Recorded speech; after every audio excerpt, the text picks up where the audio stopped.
श्री आस्करण जी महाराज नाम के महाभागवत हुए हैं, जो अपने लोग नाम कीर्तन करते हैं श्रृंगार आरती के बाद। हाँ, आस्करण मधुकर जयमल नृप हरिदास जन दासा, ऐसा आता है। तो आस्करण जी के इष्ट श्री राधा मोहन जो थे, इन्होंने विचार किया कि राजकाज में हर क्षण कोई न कोई जब सेवा में बैठते तो राजा, तो आप ये सलाह ये सब बंद कर देना चाहिए। जिस समय हम श्री जी की सेवा में है उस समय अन्य कोई वार्ता नहीं, अन्य कोई नहीं, बस उन्हीं के रूप गुण का चर्चा करते हुए। अगर हम सेवा में हैं तो उनका चर्चा का तात्पर्य है पद गुनगुनाते, जिस समय की जो हम सेवा कर रहे हैं उस समय के पद गुनगुनाते हुए या उनकी रूप माधुरी में चित्त लगाए हुए सेवा में। इससे बड़ी कोई बात नहीं। यदि सेवा मिल गई श्री जी की तो आप ये समझ लीजिए कि आप श्री जी के पास जाने का पास मिल गया आपको। बड़े बड़े महापुरुषों ने कहा भजन करना, साधना करना, ये सब हो सकता है, लेकिन प्रभु की सेवा में अनुराग, गुरु की सेवा में अनुराग, संत सेवा में अनुराग, समाज सेवा में भगवत भाव से अनुराग, ये बहुत कठिन बात है। ऊर्ध्वबाहु विरोमेश न कश्चित शृणोति में धर्मादर्थश्च कामश्च किम धर्मम न सेव्यते। भगवान श्री कृष्ण द्वैपायन व्यास देव जी कहते हैं, मैं दोनों हाथ उठाकर कहता हूं, मेरी बात सुन लो, मान लो। सेवा से सब प्रकार की संपत्ति प्राप्त हो जाती है, जो चाहिए आपको, लौकिक पारलौकिक। हाथ उठा के कहता हूं, मेरी बात मान लो। भगवान व्यास देव जी कहते हैं जो सेवा धर्म है, भगवत सेवा, समाज सेवा भगवत भाव से की हुई सेवा, शब्द निष्काम होता है, जहां कोई कामना नहीं की जाती, और प्रीत्यर्थ, जिसकी सेवा करें उसको सुख पहुंचाने का भाव, तभी सेवा शब्द सार्थक होता है। कोई भी ऐसी कामना नहीं जो सेवा से पूर्ण ना हो जाए। जो सेवा धर्म का आचरण करता है उसके संपूर्ण जीवन में आनंद ही आनंद, सुख ही सुख रहता है। और लोग कहते हैं धर्मात्मा को दुख मिलता है। तुम क्या जानो, तुम बाहरी बात देखकर कहते हो दुख मिलता है। हृदय आनंद में वो डूबता है जो किसी भी वैभव में, किसी भी सुख में, किसी भी अनुकूलता में नहीं होता। अभी आपने सेवा धर्म को स्वीकार नहीं किया। सच्ची कहते हैं, सेवा में जब ये शरीर जाता था तब भी किडनी फेल थी, 20 वर्ष से फेल है। कभी गुरु कृपा से एक दिन का भी चूक नहीं हुई, और कभी जानने नहीं दिया कि शरीर में कष्ट है। 7 बजे से लेके कभी कभी 11 बजे तक सेवा का सौभाग्य मिलता, बिल्कुल कभी नहीं जानने दिया। बड़ी से बड़ी सेवा की जो आज्ञा हुई तो वही गुरु बल सब कार्य कराता था। कहीं सेवा में कभी ऐसा में नहीं, जब सेवा के बाद आए तो भले लेट गए, फिर सामर्थ्य नहीं रही भिक्षा भी मांगने की, पर जब सेवा में गए तो एक अपार सामर्थ्य गुरु कृपा से आ जाती थी। सेवा में एक अद्भुत सामर्थ्य है। समस्त कामनाओं के बीज, वासनाओं का नाश करने की सामर्थ्य भगवत सेवा में है। श्री आस्करण जी ने अपनी सेवा को सुरक्षित रखने के लिए, ये नरवरगढ़ के राजा है, राजा को बहुत से कार्य होते हैं।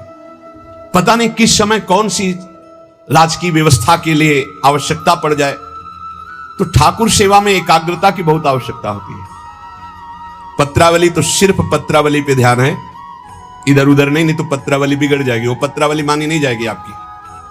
भोग लगा रहे हैं तो सिर्फ एक एक कवल पे ध्यान है आपका। बैठे हैं, प्यारी जू कैसे पा रहे हैं, हित सजनी जू कैसे पवा रहे हैं, प्यारे जू कौन सी पदार्थ की तरफ देख रहे हैं, लाडली जू कौन से पदार्थ की तरफ देख, पूरी भावना में उसे डूब। श्रृंगार तो श्रृंगार कर रहे हैं, स्नान तो स्नान, मतलब सेवा में पूरी तन्मयता आवश्यकता है। अगर तन्मयता नहीं तो फिर बिगड़ जाएगा।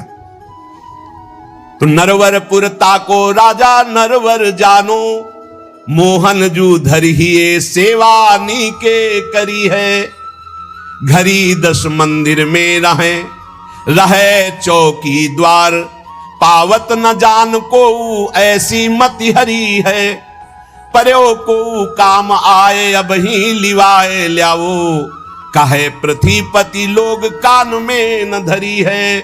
आई फौज भारी सुधि दीजिए हमारी, सुनी बहु बात टारी परी बात कर भरी है। मनुष्यों में श्रेष्ठ आस्करण जी ये नरवरगढ़ के राजा थे। इनके ठाकुर का नाम राधा मोहन जो था। ये प्रेम पूर्वक उनकी सेवा में कोई विघ्न न हो, इसलिए 10 घड़ी तक का कठोर आदेश दे दिया था। 24 मिनट की एक घड़ी होती है, तो 10 घड़ी कितने हुए? 4 घंटे। 4 घंटे तक कोई भी अगर सूचना देने आया तो दंड प्राप्त करे, वो दंड उसको मिलेगा। 4 घंटे तक सूचना भी नहीं देनी है। जिस समय वो राधा मोहन जी की सेवा में गए तो द्वारपाल खड़े हो जाते थे, कोई भी अंदर प्रवेश नहीं करेगा, किसी भी तरह की कोई विपत्ति आ जाए, आग लग जाए, फिर भी सूचना नहीं देनी है 4 घंटे सेवा में। ये शिक्षा लेनी चाहिए। अपनी जब ठाकुर सेवा करें, हम कहते तभी करो, सब निपटा लो पहले फिर ठाकुर सेवा करो। ऐसा नहीं है कि जल्दी जल्दी तुम्हारा चित्त कहीं लगा हुआ है। अगर घर गृहस्थी में हो तो हम कई बार एकांतिक में बोल चुके हैं, पहले अपने पति पुत्र की तैयारी कर दो, उनको ऑफिस जाना है, उनको विद्यालय जाना है, सबकी तैयारी कर दो, जय जयकार करके उनको पवाओ, फिर इसके बाद अपने ठाकुर को स्नान कराओ, ठाकुर को भोग लगाओ, निश्चिंत हो करके। चित्त वृत्ति बार बार दौड़ रही है, ठीक बात नहीं। अगर हमें कभी कोई और कार्य हुआ तो हम पहले वो कार्य करते थे, फिर राधा वल्लभ जी के दर्शन जाते थे, क्योंकि हम राधा वल्लभ जी के दर्शन में खड़े वही चिंतन करेंगे, वो उनके पास जाना है तो पहले उनके पास हुआ है, फिर अगर कोई कार्य है तो हम वो निपटा के तब जाएंगे। ऐसी सेवा में अन्य कोई वार्ता नहीं, अन्य कोई चिंतन नहीं, अन्य कोई हमारी क्रिया नहीं, केवल सेवा में तत्पर। इसलिए उन्होंने कठोर नियम लगा रखा था, 4 घंटे तक कोई सूचना भी नहीं देगा।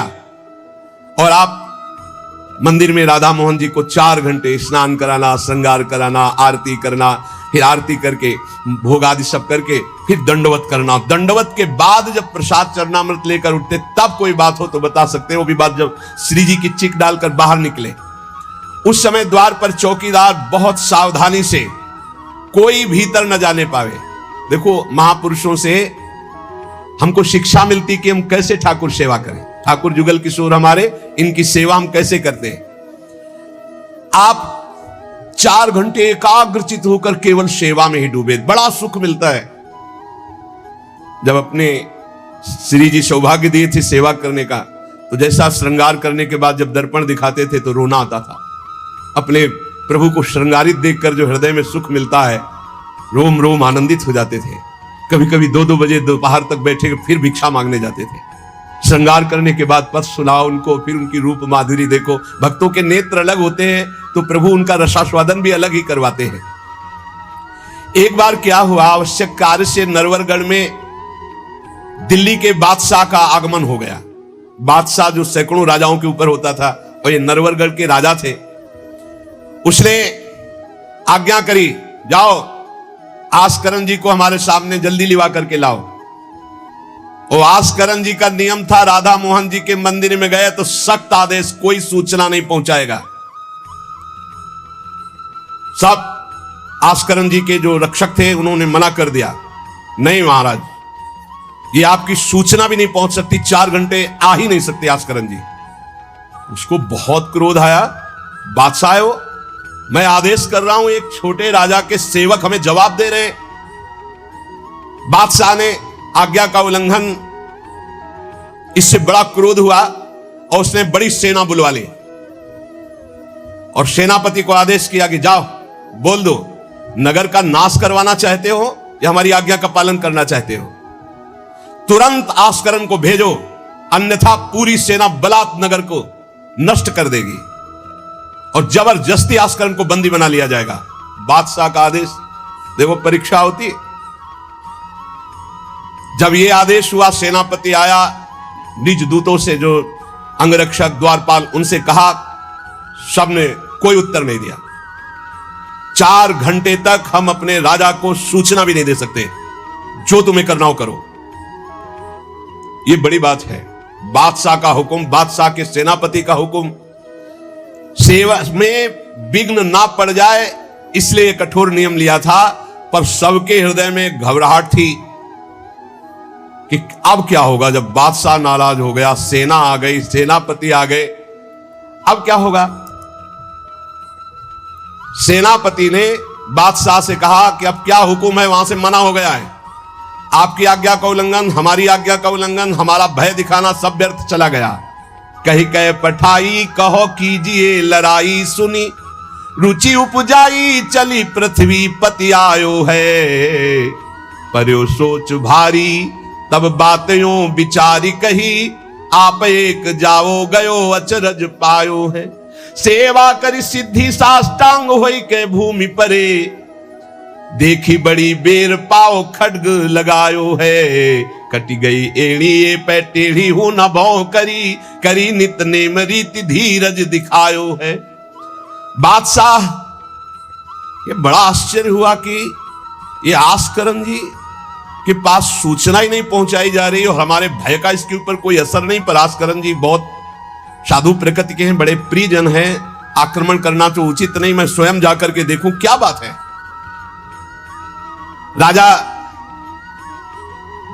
थोड़ा भाव से युक्त हुआ, नहीं तो रजोगुण में फिर ऐसा भाव कहां होता है। पर आस्करण जी की भक्ति का प्रभाव कि उसके ये देखो चल के आखिरकार है क्या। बादशाह स्वयं आया। राज कर्मचारी अब विचार में पड़ गए कि बादशाह को कैसे रोका जा सकता है। सब जितने उनके अंगरक्षक सबको रोक दिया। ये बड़ी बात है, यह है भगवान की आराधना का बल। नहीं, बादशाह को कौन रोक सकता है, एक छोटे राजा ये है।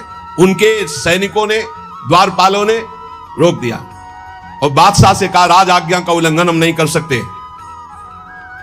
ना हम सूचना दे सकते हैं और ना किसी और को अंदर जाने दे सकते हैं, किसी और को अंदर नहीं जाने दे तो हम जा सकते हैं। बोले हां आप बादशाह हैं, आप जा सकते हैं, लेकिन आपके साथ कोई नहीं। बादशाह राजी हो गया। देखे आखिरकार अंदर क्या है। वहां जाके देखा तो आस्करण जी की सेवा हो चुकी थी संपूर्ण। अब वो दंडवत कर रहे थे। कई बार हमने प्रार्थना की है उपासकों से कि 11 दंडवत, 21 दंडवत, 51 दंडवत, 108 दंडवत, जितनी सामर्थ्य हो नियम ले लो, रोज करो। 4 परिक्रमा करो श्री जी की और 11, 21, 51, 108 दंडवत करो। जो स्त्री शरीर के साधक हैं वो पंचांग दंडवत करें। पंचांग किया, खड़े हो गए, हाथ जोड़ा, मंत्र जपा, फिर पंचांग किया, फिर खड़े हो गए। ऐसे ही जो पुरुष शरीर साधक है वो साष्टांग करें। साष्टांग किया मंत्र जपते हुए, फिर खड़े हो गए, हाथ जोड़ा, फिर मंत्र जप कर प्रणाम किया, फिर साष्टांग, फिर ऐसे। हमें लगता है होती होगी दंडवत, करते होंगे, क्योंकि ये नियम तो बहुत पहले से दिया और ये करना ही चाहिए। सच्ची कहते हैं बड़ा सुख मिलता है जब अपने इष्ट के चरणों में साष्टांग लौट कर और उनकी तरफ देखते हुए। बहुत कृपा होती, बहुत कृपा होती। यावत स्वस्थमिदम कलेवरम यावत च दूरे जरा, जब तक ये शरीर स्वस्थ है, बुढ़ापा दूर है, आनंद लूट लो भाई। ये कमाने का समय गंवाने का नहीं है। आस्करण जी अपने ठाकुर की संपूर्ण सेवा करके दंडवत अपनी पूरी कर रहे थे। अब जैसे 108 दंडवत तो समय लगेगा। हमने देखा है पूज्य सदगुरुदेव भगवान को अस्वस्थ शरीर में, अस्वस्थ अवस्था होने पर भी, बुखार है पर दंडवती अपनी पूरी करते हुए, नियमावली पूरी करते हुए देखा। क्योंकि जैसे ब्रज की 84 कोस की परिक्रमा में तो श्री जी साथ थी, बहुत थकान, बहुत शरीर कष्ट में, पर आप अपनी दंडवती जरूर पूरी करते हैं। गुरुदेव भगवान को देखा। महापुरुष नियमनिष्ठ होते हैं, जो नियम ले लिया उसे तोड़ते नहीं। जय बजे आरती होती है, आप देख लो, 5 मिनट के अंतर की बात नहीं कह सकते, नहीं आपको ठीक समय से आरती मिलेगी। जय बजे वो टहलने के लिए वही उनका समय होगा। महापुरुषों की पहचान होती है, उनकी एक रस दिनचर्या चलती, उनकी दिनचर्या में फर्क नहीं पड़ेगा। शरीर में भले फर्क पड़ा हो, चाहे बुखार हो, चाहे जुकाम हो, चाहे जो भी पीड़ा हो, दिनचर्या में फर्क नहीं पड़ सकता। ये महापुरुषों की पहचान होती है। आस्करण जी साष्टांग लेट करके दंडवत कर रहे थे। अब को बादशाह जाएगा तो बादशाह कोई साधारण तो है नहीं, उसकी बाजूबंद, उसकी सब झनन भनन आवाज तो होती है, पता भी चलता है कि कोई आ गया। मुड़ करके भी नहीं देखा बादशाह की तरफ, बस बार बार साष्टांग दंडवत, खड़ा खड़ा देखता रहा। 108 दंडवत, 2-4 हो तो बड़ी देर हो गई, ना बादशाह से बात, ना सलाम, ना कोई, बस वो अपनी साष्टांग दंड। ये होना चाहिए। आप श्रृंगार कर रहे हैं तो श्रृंगार में ही दृष्टि होनी चाहिए। दंडवत कर रहे हैं तो किसी की तरफ नहीं, सिर्फ दंडवत के सामने। प्रिया प्रीतम है, हम बार बार दंडवत कर रहे हैं। ये उपासकों की एक एकाग्रता होती है। भला सोचो, बादशाह पास खड़ा है तो ऐसे लेटे लेटे भी तो देख सकते थे, बिल्कुल नहीं देखा। राजा को, बादशाह को बड़ा आवेश आया कि इतनी देर से मैं खड़ा हूं, पहले तो वहीं सब नाना करते रहे, इतनी देर से खड़ा हूं, ना कोई प्रणाम, ना नमस्कार, ना हमारी तरफ देख रहा है, क्या है। तलवार निकाली और साष्टांग दंडवत कर रहे थे तो मारा, एक पैर की एड़ी कट गई। एड़ी कट गई, खून बह रहा है। साष्टांग दंडवत, फिर खड़े, फिर साष्टांग दंडवत, फिर खड़े, फिर साष्टांग दंडवत, बिल्कुल नहीं देख रहे कि एड़ी कट गई। सोचो जरा, ये भक्त की निष्ठा है उपासना की। यहां तो अगर एक चींटी काटेगी तो थोड़ी देर लौट करके पहले देखेंगे क्या हो रहा है, फिर दंडवत। एड़ी कट गई, लेकिन किसने काटा ना, ये बात देखी। एड़ी कटना कोई साधारण बात समझते हो? तलवार से पूरी एड़ी काट दी, कोई दुख नहीं, रक्तस्राव हो रहा है। अपने नियमानुसार कटी गई एड़ी ए पे टेढ़ी हूं न भौं करी, ना तो आह निकला ना गुस्साई कि किसने ऐसा कर दिया। करी नित नेम रीति धीरज दिखा, धैर्य पूर्वक 108 दंडवत पूरी की। पूरा जब संपन्न कर लिया, इसके बाद पीछे हटे, चिक गिराई, क्योंकि समझ चुके थे कि ये तलवार चलाने की हमारे ऊपर हिम्मत केवल बादशाह की हो सकती, दूसरे की नहीं। कोई साधारण राजा नहीं, महाभागवत और महाबली है। इसलिए हमारे ठाकुर का सुखपूर्वक अपशयन हो। चिक डाली, उठ चिक डारी तब पाछे सो निहारी, कियो मुजरा बिचारी बादशाह तिरिझे हैं। हित की सच्चाई यह है नेकु ना कचाई होत, चर्चा चलाई भाव सुनि सुनि भीजे हैं। बीते दिन को नृप भक्त सो समायो, पृथ्वीपति दुख पायो सुनी भोग हरि छीजे हैं। करे विप्र सेवा तिने गांव लिख न्यारे दिए, वाके प्राण प्यारे लाड़ करो कहीं धीजे हैं। आस्करण जी ने जब चिक डालकर पीछे मुड़कर देखा तो बादशाह तो शिष्टाचार के अनुसार जोहार किया। राजा की भगवत सेवा, नियम निष्ठा ये देखकर बादशाह बहुत प्रसन्न हुआ और कहा, मैंने आज देखा ईश्वर के प्रेम की सच्चाई को। तुम्हारे में थोड़ा भी बनावटीपना नहीं, थोड़ी भी शिथिलता नहीं, तुम अपनी निष्ठा के धैर्यवान वीर हो। बादशाह ने आस्करण जी से भगवत प्रेम संबंधी कुछ चर्चाएं की और विचार अपने प्रकट किए कि आज मैं बहुत खुश और सौभाग्यशाली हूं कि तुम्हारे जैसा राजा मेरा जन है। बड़ा हृदय रस में डूब गया बादशाह का।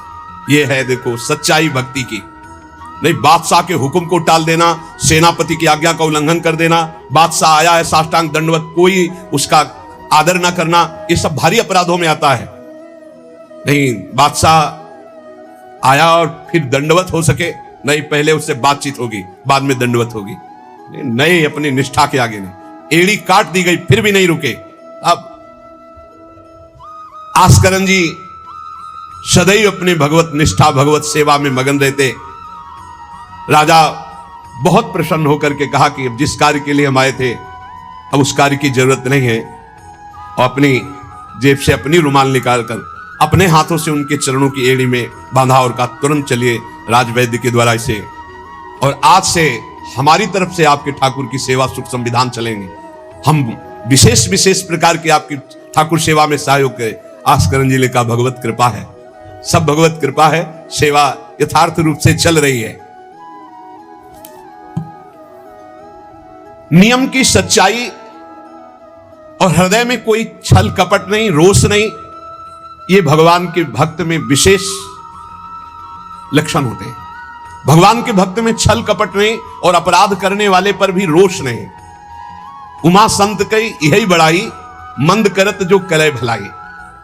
अगर सच्ची आराधना, सच्चा प्रेम, तो सबको बदलना पड़ेगा। बादशाह का भाव बदल गया, जो आवेश में था, क्रोध में था। सच्चाई से अगर थोड़ी भी ठाकुर सेवा की जाए तो माया पर विजय प्राप्त की जा सकती है। साधो भाई भजन किया सोई जीता, जो सच्चाई से भजन किया, सच्चाई से सेवा की, वही इस माया पर विजय प्राप्त किया। एक बार राजा आस्करण जी के शरीर में बहुत जोर का बुखार आ गया। ऐसा बुखार कि न उठने की हिम्मत, न शरीर की शुद्धि, और नियम की निष्ठा थी ही। अब भारी कष्ट, एक तो शरीर उठने लायक नहीं, भारी बुखार, और दूसरा सेवा। अब वो इस बात के चिंतित थे कि सेवा कैसे होगी।